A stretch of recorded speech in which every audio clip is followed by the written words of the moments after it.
Struggling to get out of the bunker? Are you the player that takes way too much sand and the ball stays in the bunker? Stay tuned for this video because I'm going to help you get out.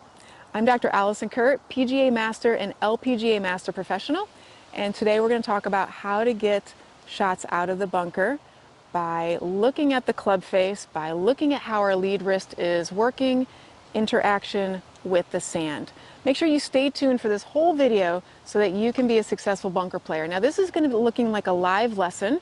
What's going to happen if you were to come see me in person and have a lesson with me? Well, I've got my student here, Nate, who's going to be demoing today, and he's been struggling to get out of the bunker because the face is way too square. So just show us like the trouble that you've been having getting out of the bunker, and then we'll talk about some of the science of what's happening. So you can see how the golf ball came out really low if he gets out of the bunker at all. But because of these high lips, sometimes what he's experiencing is it captures the top of the lip. He takes way too much sand and it doesn't have enough velocity to get up and over. It doesn't have enough trajectory, the shape of it, to get onto the green. So one of the reasons that you're experiencing this, Nate, is because you're not using the sand wedge as it's permitted by having the face open. So as you bring the club back and hooded, which many of you do, this club uses the leading edge, it digs into the sand, it takes a lot of sand, and then you don't have enough interaction with the golf ball to get it out. In addition, when the face is square, you also get forward shaft lean, so that drives the golf ball lower into the face right here. So we've got a square face, you're digging down, that golf ball's trajectory is just going to go right into the lip. So here's what we need to do a little bit better. First, as you get set up into the bunker, I want you to take the club and twist it to the right for a right-hander. Okay, so if we face the camera here, rather than having the club square as you set up, twist the club in your hand and move it to the right. Now, this can be really scary for players because they think it's immediately going to shank out to the right. It won't. Trust me. Stay tuned because we're going to see some high, soft bunker shots. I'm keeping the grip standard and I'm just moving the face to the right. Go ahead and get into the setup. With the face to the right, you're now going to swing the golf club just with your left hand only, and you're going to feel like it moves up and points to the air. Now, in order to do this really successfully, you're going to take your left wrist and it's going to feel like it's cupping. So cupping is extension, and you're going to see that this face now has turned even more open. Gosh, if we were to ever do that with a 7-iron, it would be a death move. So reserve this for flop shots and bunkers only. So as you bring the club back, we're going to create that little bit of cupping motion. And then as the club is moving down, you'll notice that the back of the club is interacting with the sand. And then you're going to release it with the club being up into the sky. You're also going to notice that the back of the lead wrist is cupped as well.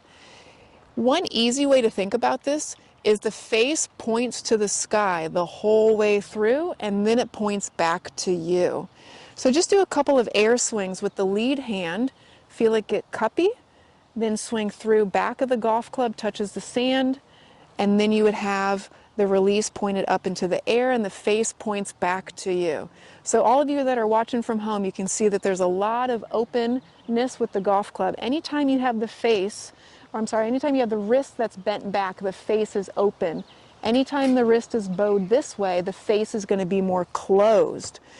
So as we get that structure, we're going to try a couple of practice swings as you see Nate conducting here with that wrist more cupped back. Love it. Okay, let's see what happens if we put both hands on. Okay, kind of bear with us, just be bold. Make sure you get cuppy in the backswing.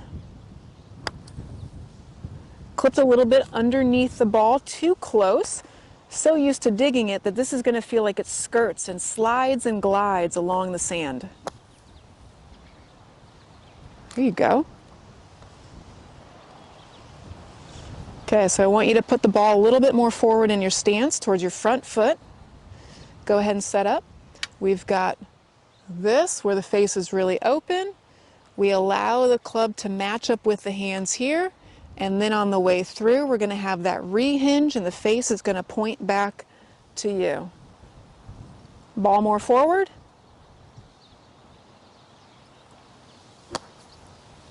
There we go, getting it over the lip now. Yeah.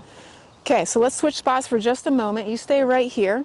As you're getting into your setup, we're going to make some small adjustments. We're going to go wider with the stance. The ball is going to be leaning towards the left foot. The face is open. Notice that when I swing back from the viewers all here, you can see the face is really open. We would never do that with any other iron. With any other iron, we'd see something like this. But that tends to get the club digging into the sand, and it takes too much sand and you don't get high enough.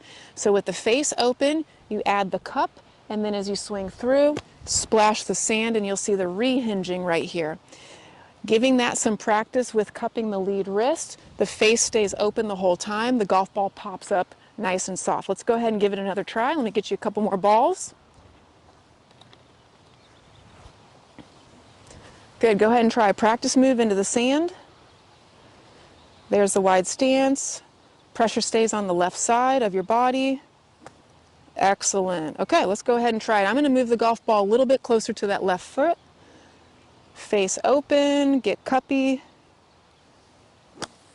Look at that one. Nice and high and soft.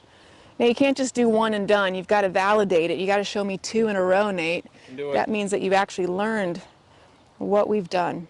Face open. There we go. Almost. Oh, needed a little bit more power. Go ahead and try that one again. Fantastic. What a great combination of a splash of sand, face being open, sends it nice and high and soft.